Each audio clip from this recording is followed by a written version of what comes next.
overall, I'd give today a good B+. Didn't get as much done as I wanted to do. I got 2 of the bigger trees cut down coming into the property, and we definitely have enough space now to park 2 vehicles in here. Everyone owns a Jeep, so there's no problem getting up here. I got enough space now to park the little Hi-Jet, the little work truck. I can leave it up here. I cut all the dead trees down, so I'm really not worried about anything falling on it.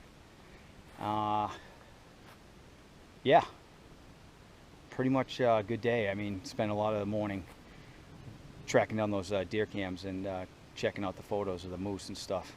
So I burned up a lot of time doing that.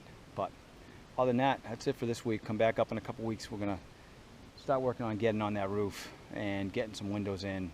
The neighbor's gonna actually clear out some more of these trees. So looking forward to that. And other than that, remember, a simple life is an easy life. That's it for now. Enjoy your small cabin living.